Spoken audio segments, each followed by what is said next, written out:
Newman had asked for requests, and I had yelled out for Davy because I had vaguely remembered being moved by it some years before. If I had remembered it better, I probably would have kept my mouth shut. Except in its weaker moments, this was not satire. It was a whole world, irresistibly funny and extremely uncomfortable, like W.C. Fields with the Hollywood varnish rubbed off.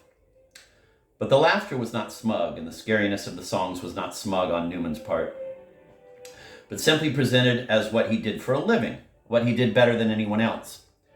When he sang his Suzanne, the tale of a rapist picking a woman's number off a phone booth wall, you were caught up in the woman's terror and the rapist's crime. Both were real, both mattered. The song was in the great rock and roll tradition of answer records, in this case an answer to Leonard Cohen's Suzanne, the tender ballad of a river nymph, as erotic as a $500 book of pornographic etchings. Cohen's song screamed poetry and art. It virtually raped the listener with its mastery of the higher schlock. Quote, "This is not Leonard Cohen's Suzanne," Newman said. "It's on a somewhat lower moral plane, actually."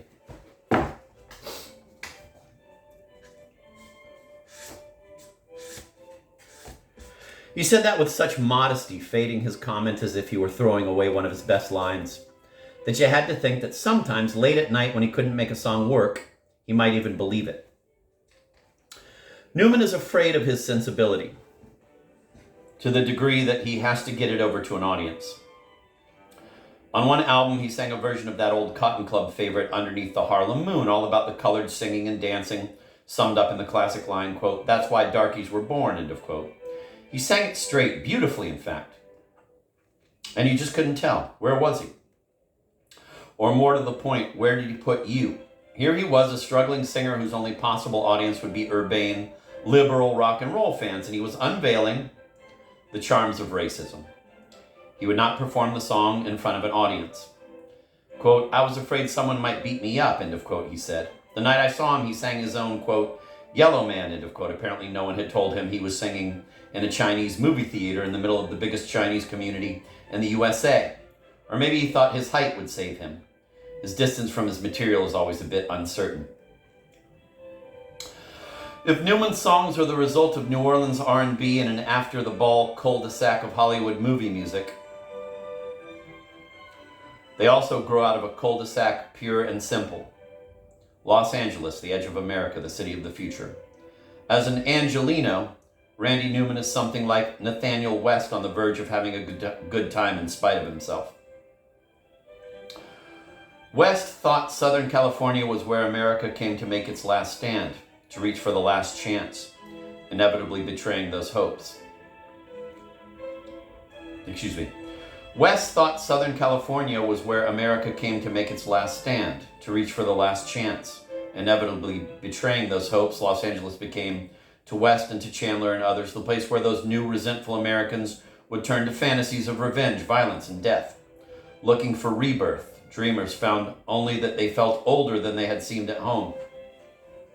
These discrepancies presented over and over again in Chandler's The Big Sleep and Farewell, My Lovely, in Sunset Boulevard, from a holy roller church in downtown LA to the Kirk Order of dog blood roaming the desert, created against the backdrop of an industry based on the inexhaustibility of banal fantasy, a curious sort of moral ambivalence, a state of mind equally capable of producing commonplace boredom and uncommon crime.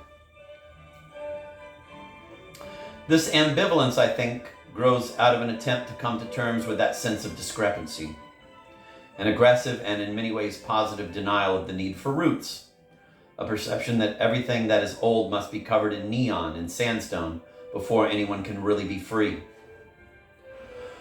Once this is accomplished, of course, there is little left on which to base an idea of what the freedom could be for. People improvise. Nothing seems completely out of the question. Some can endure and use this kind of freedom.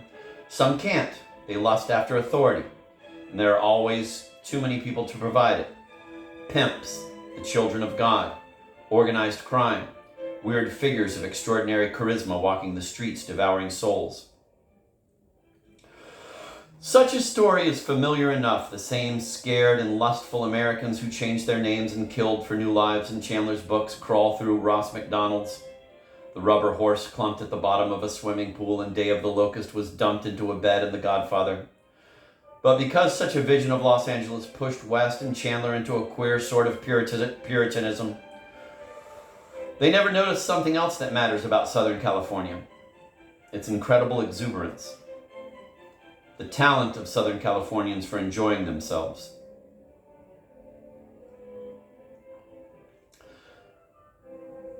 It's a little too easy to look at the movement of the place and call it hysterical.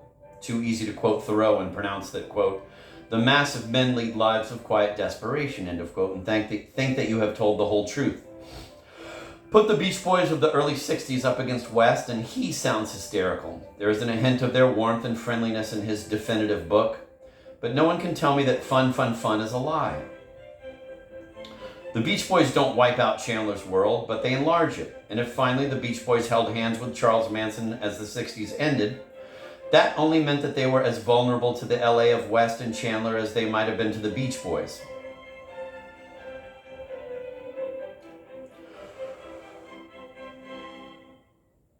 You can say that the energy and pride the Beach Boys found cruising the Strip and I Get Around was never meant to last, that it hardened and cracked like cheap Santa Monica stucco when they found out it was not enough and embraced the authority of the dread Maharishi. You can write their delight off to sun and money, but its value is still strong, still full of life. They felt free to enjoy themselves in every way imaginable. And that freedom from tradition, the freedom to invent, cuts deeply and all across the board. There's no way to separate the Beach Boys' smiling freedom from Manson's knife, because this new world is a rich one. Randy Newman, as an artist, can work in it. He can laugh well and realize his fantasies of violence and death. Suzanne really is the other side of Surf City, or part of it. Nathaniel West was an Easterner, in spite of the fact that West was a name he chose. He was never at home in California. He was unable to imagine that anyone could be. But many Southern Californians, were they to be told that murder was the price of a way of life based on fun and fantasy, might still pay it. Newman accepts the deal because LA provides the indolence that suits his personality and the risk that suits his art. As an American artist, Newman represents some kind of opening up of the classic archetype of the keeper of the American imagination. And this too has a lot to do with the peculiar freedoms of Los Angeles. Most American critics, Nathaniel Hawthorne say, throw up all sorts of horror and pretend they do so only to condemn it.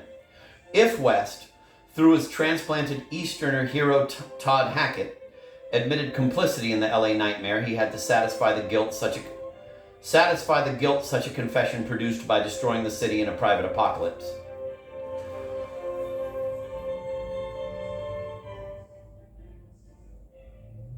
Since Newman takes the moral shapelessness of his hometown as a given, such fantasies would be ridiculously melodramatic for him. They're more than a little ridiculous in West, too. Like the Beach Boys, Newman builds freedom out of what he's got. His humor is his version of the Beach Boys' open naivete. Newman laughs all around his world, never at it. He is too at home in the place to feel guilty about it. And anyway, he is a rock and roll singer, and such attitudes are not in the rock and roll style.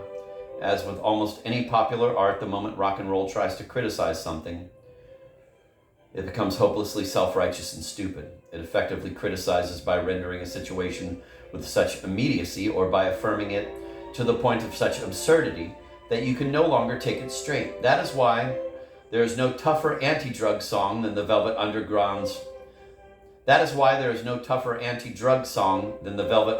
Heroin, which also risks creating new addicts.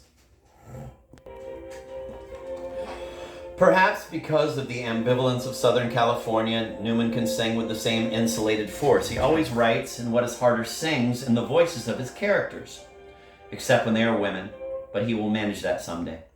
No matter what grotesquerie is involved, he does not sing about, he sings as. He feels this is dangerous, which it is.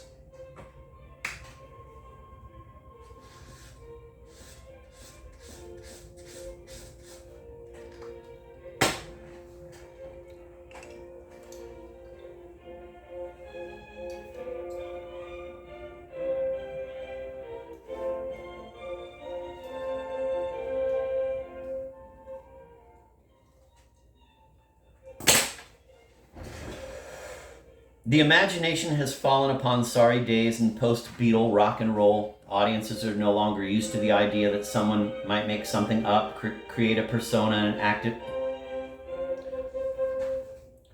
The imagination has fallen upon sorry days in post-Beatle rock and roll. Audiences are no longer used to the idea that someone might make something up, create a persona, and effectively act it out, the way Chuck Berry and Bob Dylan used to do. Audiences take everything literally, partly because sensitive personal confession, honesty, and one-to-one communication between the singer and whoever is listening is so attractive and reassuring in times when pop culture and politics have lost their grander mythic dimensions, when there are no artists and no politics to create community, and every fan is thrown back on himself.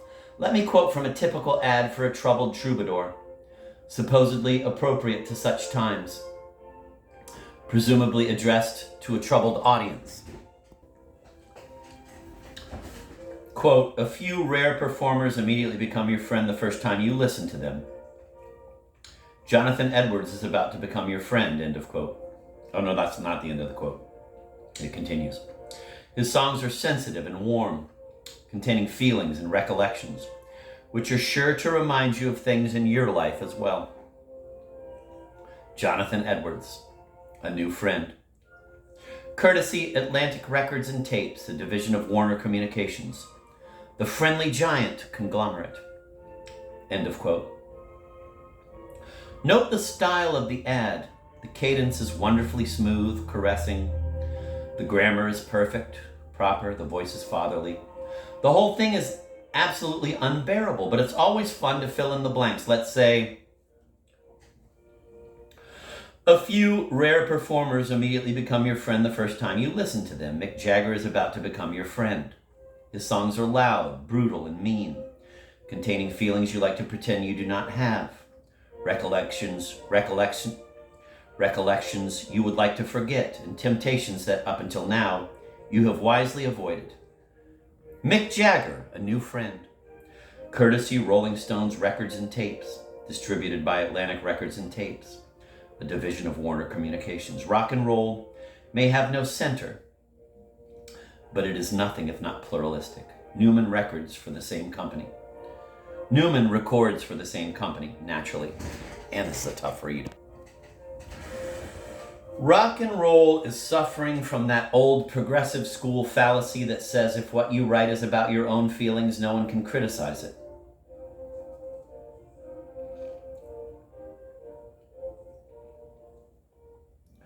Truth-telling is beginning to settle into a slough where it is nothing more than a pedestrian autobiography, set to placid music framed by a sad smile on the album cover.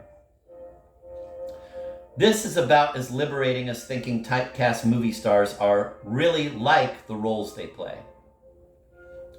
In many cases, though, this has come to be true rock and roll. Singers have dispensed with imagination and songs are just pages out of a diary, with nothing in them that could give them a life of their own. A good part of the audience has lost its taste for songs that are about something out there in the world that the singer is trying to make real.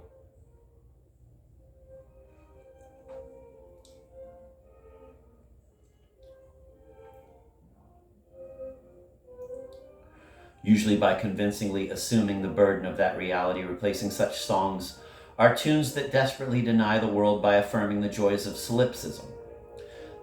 The success of this genre, represented by no one so well as James Taylor, along with the Rowan brothers, Sean Phillips, America, and many others who will no doubt be forgotten by the time this book is published, only reminds me of an old philosophy student joke. Quote, "Solipsism is great. Everyone should try it," end of quote. That was actually the cornerstone of Nixon's second inaugural, quote, "What can I do for myself?" end of quote. As the members of an audience grow older, they lead less public lives. Their deepest affections shift from a multiplicity of friends, from the idea of friendship itself, to husbands, wives, children. They exchange the noisy heterogeneity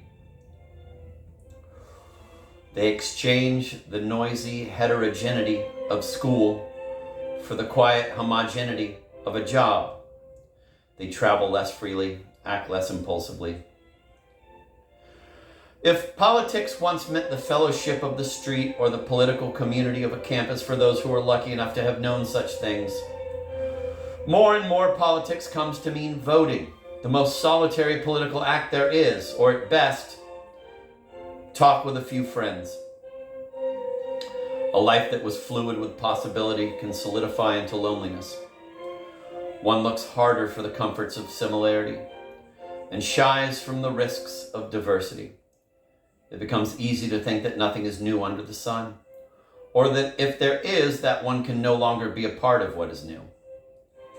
Too much is settled. I'm going to reread that paragraph because it's just too good. As the members of an audience grow older, they lead less public lives. Their deepest affections shift from a multiplicity of friends, from the idea of friendship itself, to husbands, wives, children. They exchange the noisy heterogeneity of school for the quiet homogeneity of a job. They travel less freely, act less impulsively. If politics once meant the fellowship of the street or the political community of a campus for those who were lucky enough to have known such things, more and more politics come to mean voting, the most solitary political act there is, or at best, talk with a few friends. A life that was fluid with possibility can solidify into loneliness. One looks harder for the comforts of similarity and shies from the risks of diversity. It becomes easy to think that nothing is new under the sun, or that if there is, that one can no longer be a part of what is new. Too much is settled. If at its best rock and roll is a kind of public life, quote, "School's Out is my favorite song and I've been out of school for 10 years, end of quote, my friend Simon Frith wrote. Quote, "What does that mean?" End of quote. The cults that have fragmented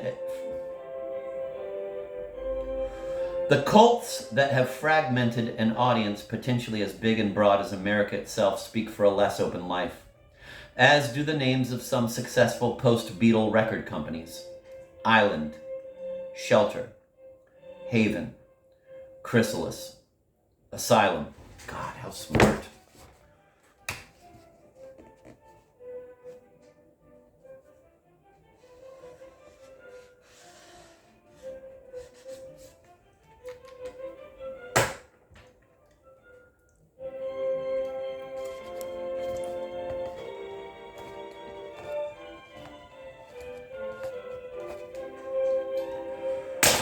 If at its best rock and roll is a kind of public life, "School's Out" is my favorite song and I've been out of school for 10 years, my friend Simon Frith wrote. What does that mean?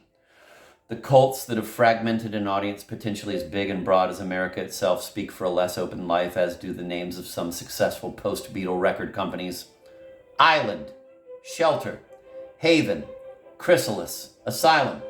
Newman works against the limits of privacy, domesticity, and solipsism with his fantasies and the role-playing of his songs, and yet he lacks the obsessive pop ambition to do more than that. Against the ideal community of music, he feels the emotional and imaginative poverty of an America where men and women live estranged.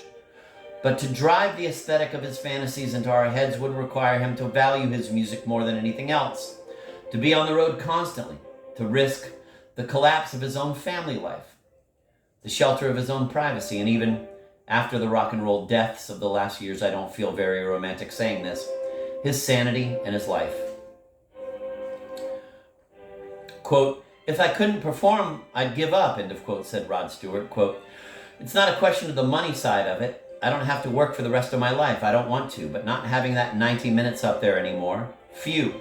I don't like to think about it. It frightens me," end of quote. And he went on, quote, "I'm not willing to get married because I think there are some people who just shouldn't get married. Elvis Presley should never have been married," end of quote. He's not talking about the fall off in a movie star's male when he takes the sacred vows, but about the freedom to act in the midst of an audience. To be the kind of rock and roll star Stewart is to be like a politician who campaigns every moment of his life. In America, Newman sings, every man is free to take care of his home and his family. But no more than that is the bitter, unsung line. And that may not be enough, even if it is all most of us see. The constriction of vision produced by that kind of life points to why Newman is right when he feels it is risky to get up on stage and sing from inside the soul of a rapist. It's not just a matter of what people will think of Newman. What if someone heard the song and went looking for a woman to rape? Oh, ridiculous, we might say. That's like pretending someone could listen to the Beatles sing a good old rock and roll fuck song like Helter Skelter and take it as a sign to go out and murder 7 people.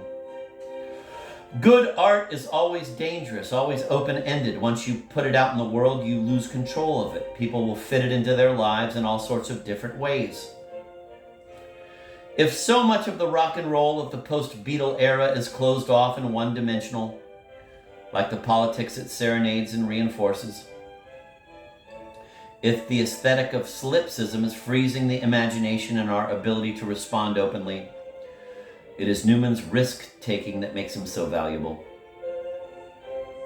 As a rather lazy Southern Californian who just wants a good life with his wife and his kids, his sense of risk makes him shrink from his audience.